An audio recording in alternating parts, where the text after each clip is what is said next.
Good morning and welcome back to the VIP seat. I'm your host, Jessie Orr, and our co-host today, Preston Holland, is back as usual. Happy Tuesday. It's July 8th. Tuesday, July 8th. Did you have a good 4th, Jessie? I had a fabulous 4th. It was warm and beautiful. I went to Annapolis to go see the fireworks and the yachting community. It was pretty fabulous. So, are you a fireworks or a drone show fan? I like both. I think both have their place, but if it's 4th of July, we better be setting stuff on fire and screaming America at the top of our lungs. Yeah, I tend to agree. I did see a video of a drone show in LA that was kind of funny because one of the drones was dead, and so it looked like a tooth gap. Like it was like all the teeth, and there's like a missing front tooth. I was like, oh, the first thing I noticed was the drone that's dead up there. So it's that's one thing you don't notice with fireworks. I am also a fireworks person, except for when they all explode on the boat like they did in Tennessee, somewhere up in the northern side of Tennessee. Yeah. That is always very scary. That happens a lot. Actually, I went to, we were in New York City we were on our boat last summer in New York City to watch the fireworks up there last year, which was an incredible display. But thank goodness the wind went one direction because apparently the previous year, a bunch of the fireworks, rained down on all the boats there and burned up a bunch of covers and canvases in the process, which is not ideal on your 4th of July. Less than ideal. It's the price we have to pay for freedom. Isn't that right? That's right. So cool. Well, I guess we should jump in and give the people their news for their commute on their way. The spiciest takes in business aviation. You can always count on us to give them. Well, the first story today, Volato, who has been exiting the private jet operating space, has recently sold out their certificate as of last week. The thing that blows my mind, and you and I were both talking about it last week, is that it went for a whopping $2 million, this charter certificate. Yeah. $2 million for, and I don't think it was a 9 or less, didn't have international ops, didn't have any aircraft on certificate. Like all of these things, for those that don't know how charter certificates transact, really matter when you're talking about valuing an aircraft. And this one had none of those. Yeah, I don't know what's going on here. The information's kind of limited from what we have, but I don't think there were any other assets involved in the sale. At least it didn't highlight it clearly. So $2 million for a certificate is higher than I've ever heard of. In fact, it's probably twice as high as I think what most are going for in that area. And even those are like really good certificates with 10 or more and other things. Even when I bought a 135 certificate 15 years ago, it was in the hundreds of thousands. So this is absolutely mind blowing to me that it has gone up that much over the last decade. Yeah, it also, the press release, which you have to be very careful when you're publicly traded to have proper press releases. The press release didn't say who bought it. It was $2 million in cash, included the transfer. It says that they sold GC Aviation Inc. for $2 million in cash, but I don't think, my understanding is that there was no other assets other than the certificate. I mean, I don't know if you understood that differently. No, that's how I understand it. And for those who aren't familiar with buying charter certificates, you can't actually purchase the certificate alone. You have to buy the company that's underlying the certificate, and then you end up kind of transferring in the back end. This is like one of the things that I don't quite understand because like the FAA doesn't want you to buy and sell certificates, but you can just at the same time like buy the business and well, I guess you're buying all of its past history and everything else, but I don't know. Why not just let people buy their certificate and transfer it to a new LLC? I don't fully understand, but that's the way they do it. Yeah, I mean, look, $2 million in cash, good for them for getting it. They should open a brokerage business of Part 135 chargers if you're going to promise those kinds of returns and just say, hey, we'll take 50% of what you, above and beyond what you think it's worth. Because I know of a couple of transactions of actually higher quality, what one might consider a higher quality certificate that went for half of that and maybe less than half of that. So, I mean, good for them. I'd be curious who bought it. Jessie, how do we figure out who bought it? Well, that will eventually, when aircraft start to go on to certificates, then we can start to trace back into that. That's always really difficult. At some point, there should be information on file with the FAA as well, but you might have to do some sort of like FOIA request to actually get that information. It's unfortunately not easy to find that kind of information, which is why, my website, flyingprivate.org, we try to uncover, previous owners, relationships, and those sort of things because it's hard to do. Yeah, I mean, this certificate on our site had, it was the Honda Jet, had, history of overruns. So, I mean, on the certificate, there's a couple accidents and incidents just because of the Honda Jet excursions that have been happening. So it's not a clean certificate, if we would normally say. But, I think part of this is coming from too, and here's my hot take for the week that's probably going to make people mad. There was a concerted effort a couple decades ago to remove user fees. And user fees mean, paying the FAA for any of the services that they do, any of the certification work that they do. The FAA is not allowed to charge anyone for that.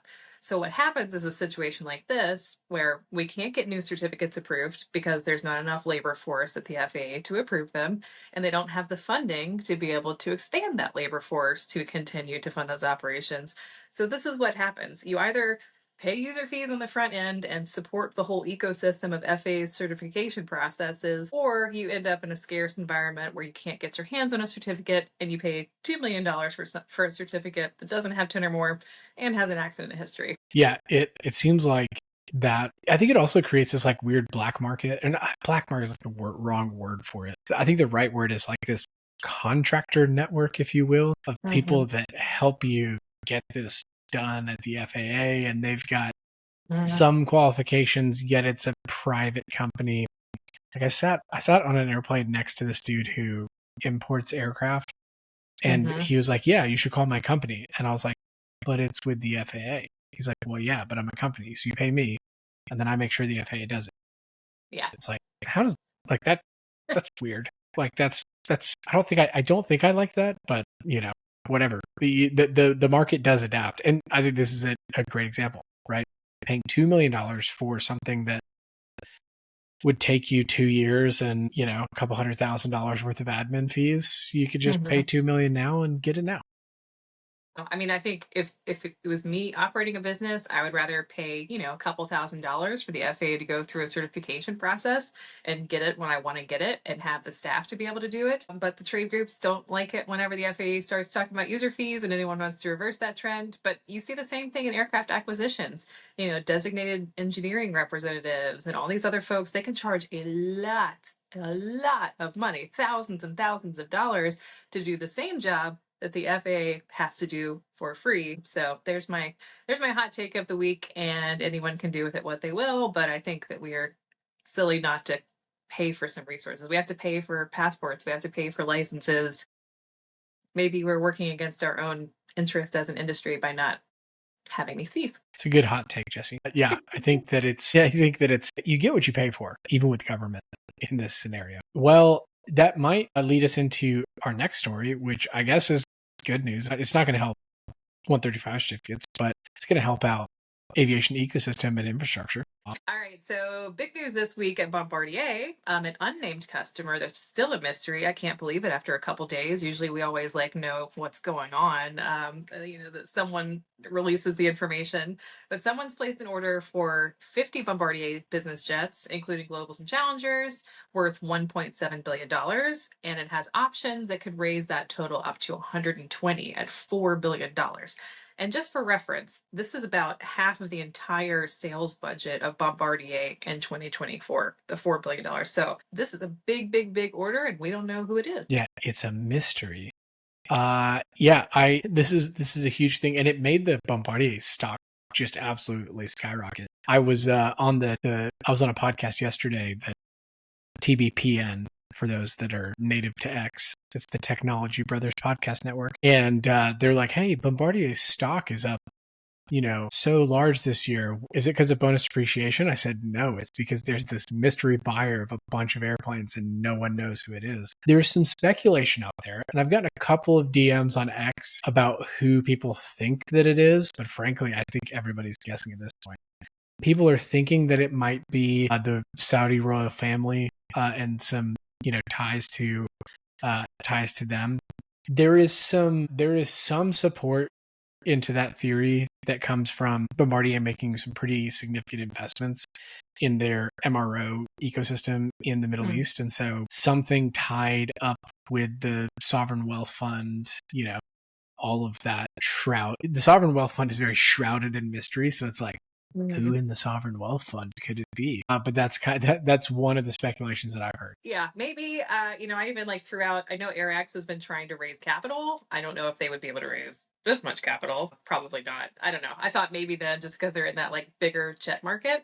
But the Middle East, I mean, that's a prime candidate. And if we're, hopefully making peace in the Middle East and there's more Abraham Accords, there could be a whole new revitalization of that area. And a lot of people need to travel in the area. So I don't know. It's exciting to see those numbers though. It's pretty cool. Jessie, I am looking around for my tinfoil hat, but I can't find it.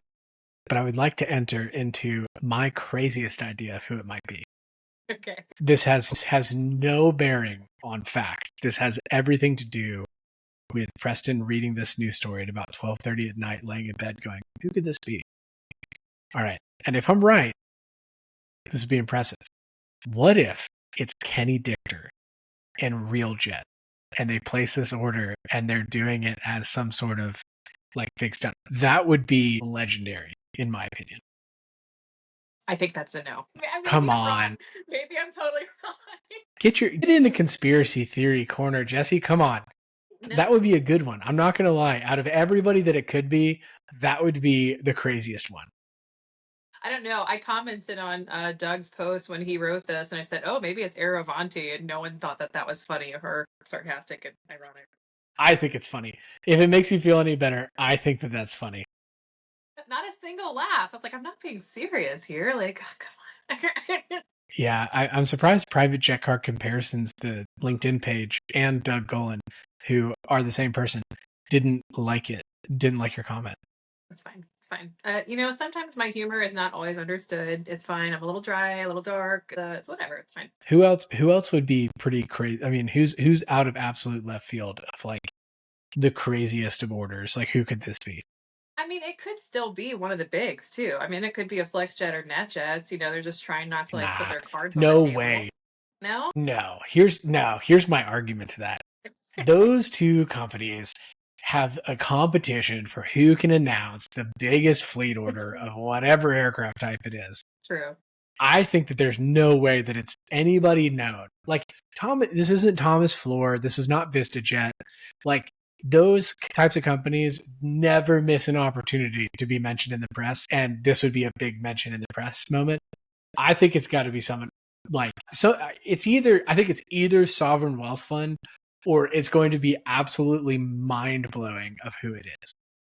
Yeah, I can't wait to hear. It also includes a maintenance services agreement, so that could be a clue, who's actually, buying those programs versus who isn't. But yeah, the deliveries are expected to be complete by the end of the year 2027. It's probably going to be longer because everyone's waiting at least 2 years for new deliveries, and they're probably going to get pushed out even further. It also makes me think back to what was that guy Cardone? He was trying to get it global. That might mess up one of his orders too. That's a good point. Yeah, he might be softening on Gulfstream. Not only that, but I mean, a dude who tries to have American exceptionalism go into the Canadians. I don't know.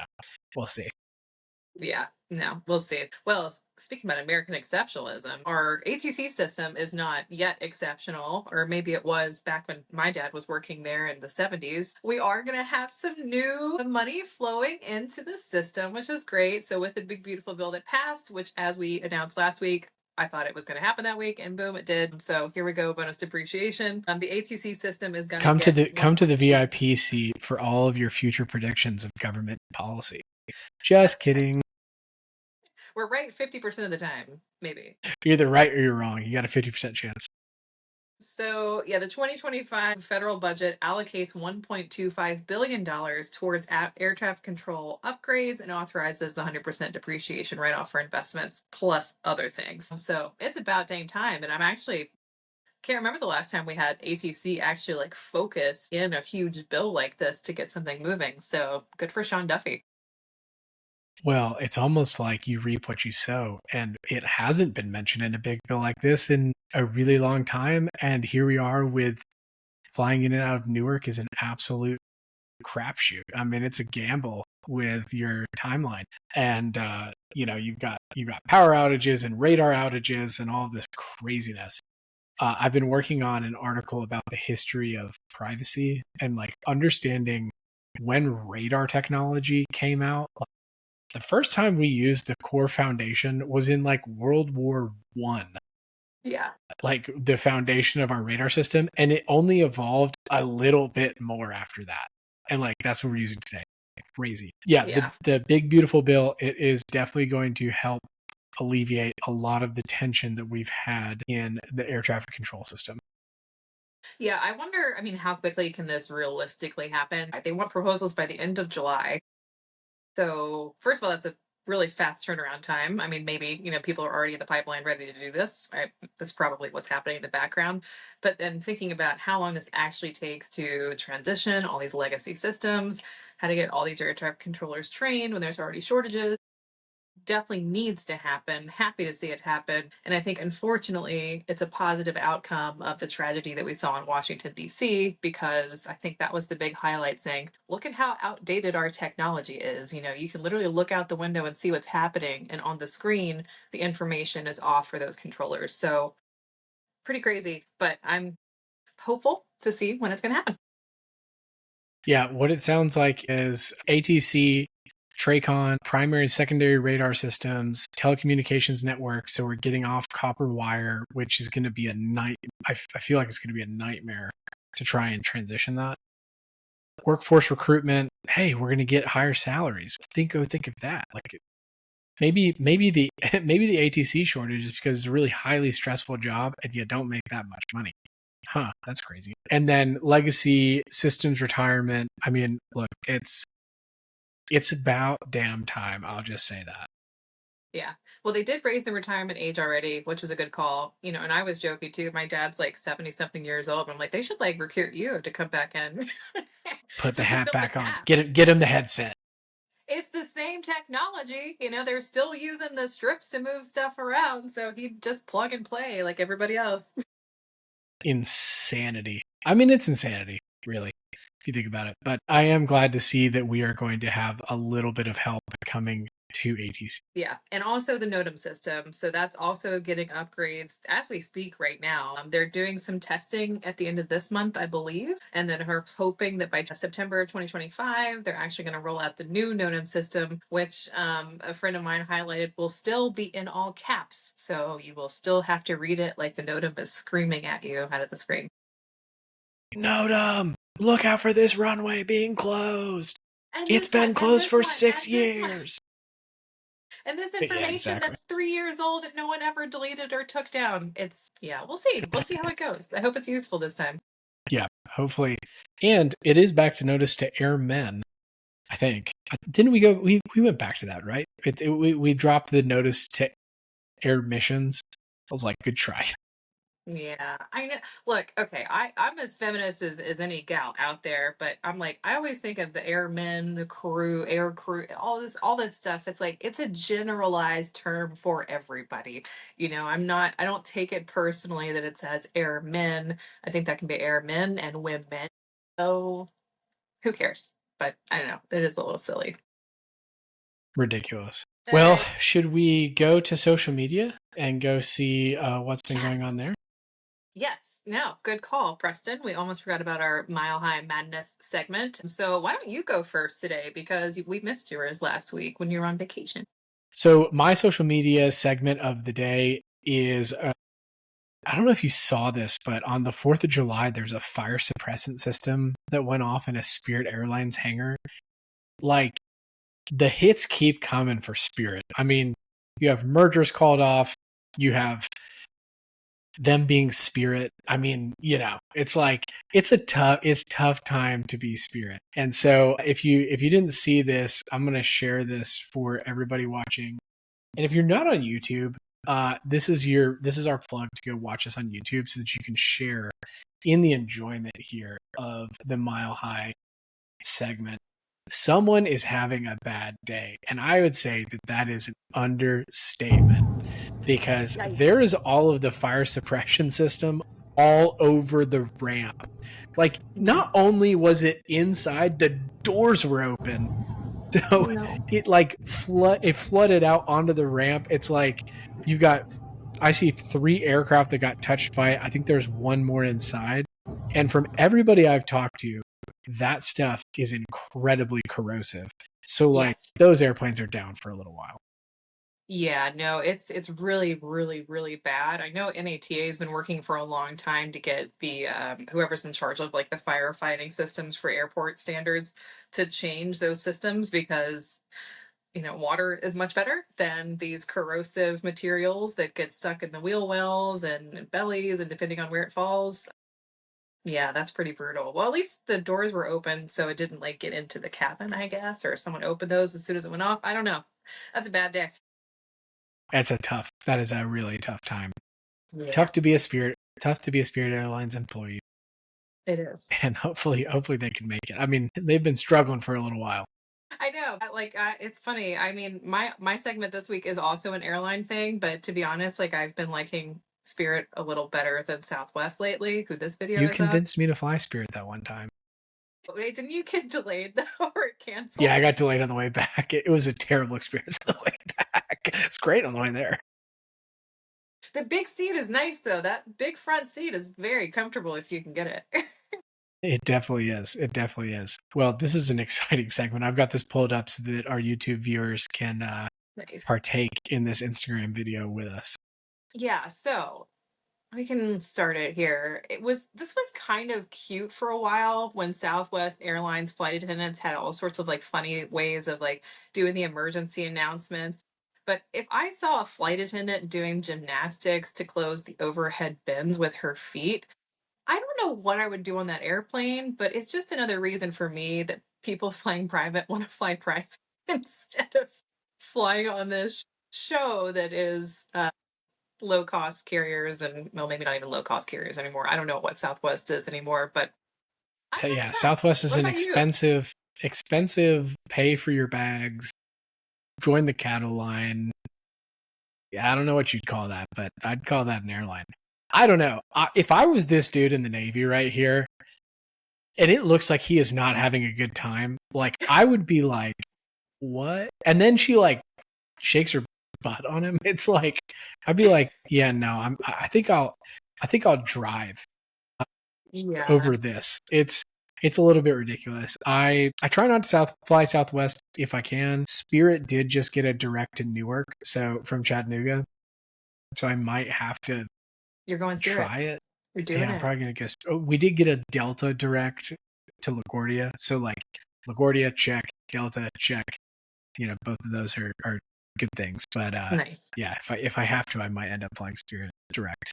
I mean, I've truly gotten to the point where I will take a layover just to fly Delta because all the other airlines are like absolute insanity. And thank goodness I haven't been on an airplane with a flight attendant acting like an aerobatic. Like what I'm sure like, for people who don't usually fly that aren't business travelers, they're probably looking at it going like, oh my God, that's so much fun. How cute. Like it's so funny.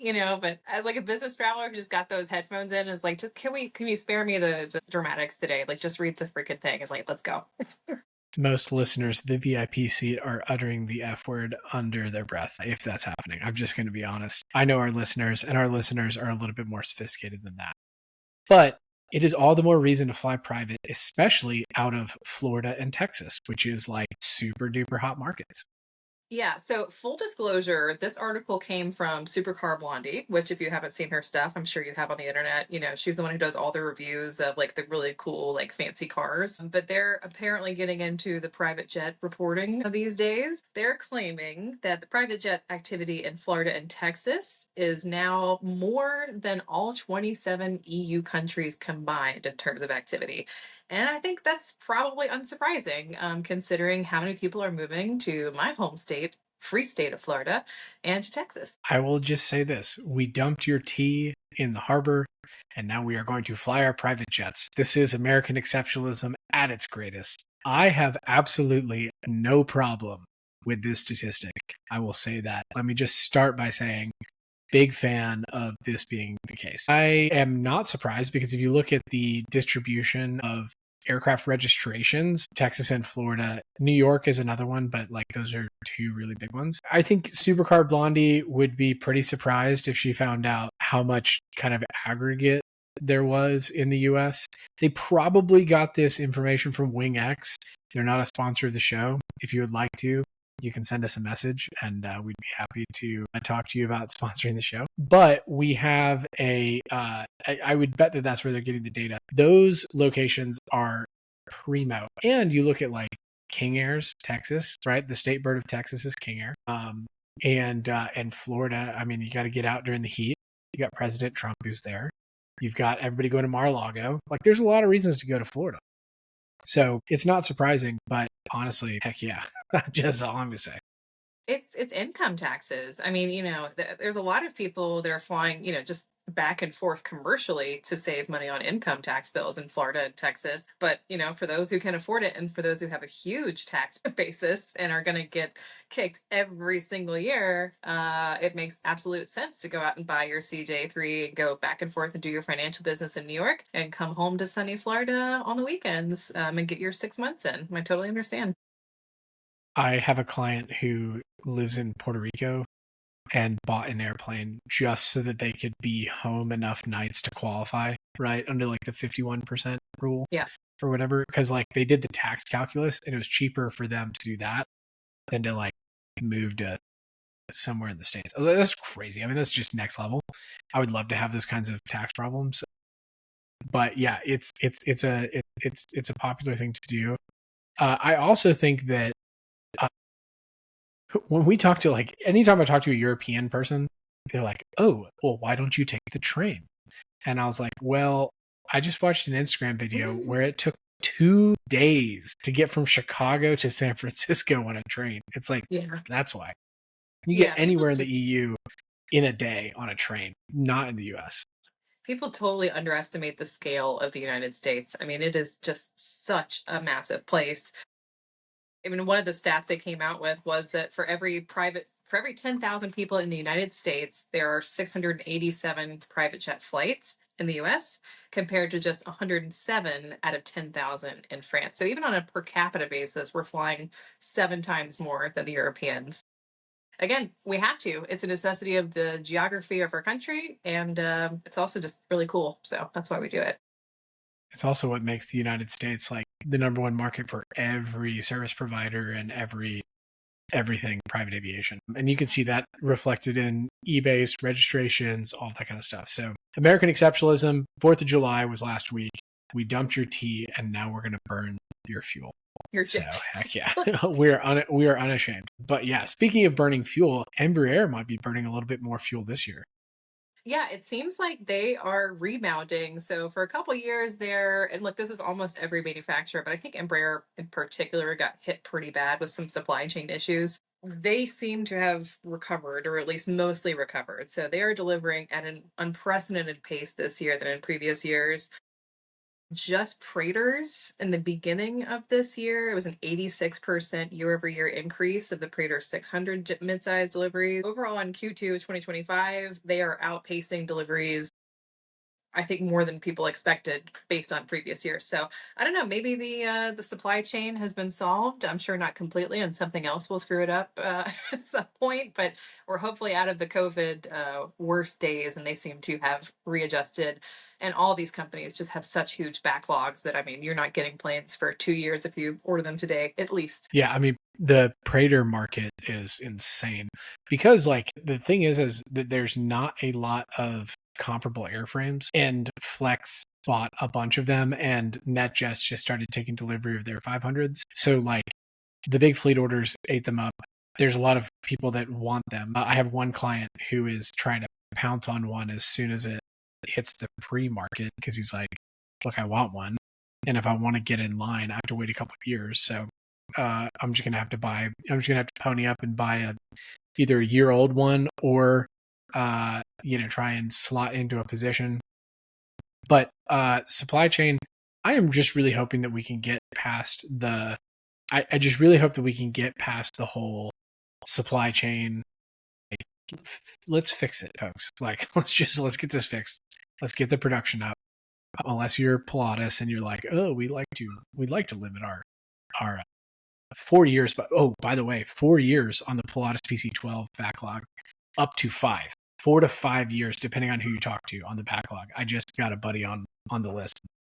Wild. Insanity. But yeah, the Praetor's super popular. Granted, they only delivered 15 Praetor 600s and 11 500s, which is like basically double, almost double. I mean, 8 and 6 in the first half of 2020.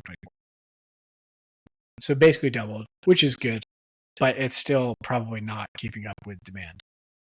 Oh no, absolutely not. And I think it's intentional at this point. There used to be, mass production, lower the price, get more customers. Manufacturers like, no, we don't really want to play that game anymore. We have healthy backlogs. We like to keep it that way. We keep our prices high, and you get your airplane when you get your airplane. That's how it goes. Incredibly rude. I have been waiting for my delivery of my Praetor 600 for at least 4 years now, and here I am, still haven't taken delivery. Yeah. And then somebody's going to come make a $2 billion order and bump me back even further. So here we are. That's called a callback. Your favorite person, Ken Rickey, he came out a couple months ago at Corporate Jet Investor, and he was talking about how all these manufacturers have outsourced their engineering, and they've tied themselves to these manufacturers because they're the ones that are doing the engineering and producing the parts. So I don't think that problem's going to get solved. You're still going to have issues getting your parts down the road because I don't think that these companies are really stocking the shelves. Maybe diversifying who's producing the parts, but they can't that much because they outsource the engineering. So I don't know. It's, again, you're going to get what you're going to get when you're going to get it, apparently. Yep, exactly. Well, I think that takes us to the end of the news cycle. It is summer, which means not a lot of stuff happens in business jets. Maybe we'll hear some stuff at Oshkosh that has a little bit of spillover at the end of this month, but not a ton of announcements. But we will keep the news coming as long as it's happening, and we will bring it to you. If you have any tips or insider information or good, hot, juicy stories, be sure to send us a DM on social media or send us an email. You can find me, Preston, at prestigefinance.com. Find Jessie at flyingprivate.org. Both of those places are the easy ways to get in contact with us. Like and subscribe on YouTube, which is obligatory, and I feel a little bit like I'm selling my soul to the devil by asking you to do that, but it helps people find the show. So you should like, subscribe, turn the little bell thing on, whatever else is good, kosher activity for YouTube, give us a thumbs up, all of that good stuff. We want to keep bringing the news to you, and to do that, we except Marcus Spam. Don't do that one. No Marcus Spam, just the good ones. No, not that one. Like us on LinkedIn. Follow me on Twitter at Preston Holland 6. Engage with Jessie on LinkedIn. She's Jessie Naor. Follow the VIP seat. Sign up for the newsletter at thevipseat.com, where you get this in a digestible email format. And until next week, we will see you then.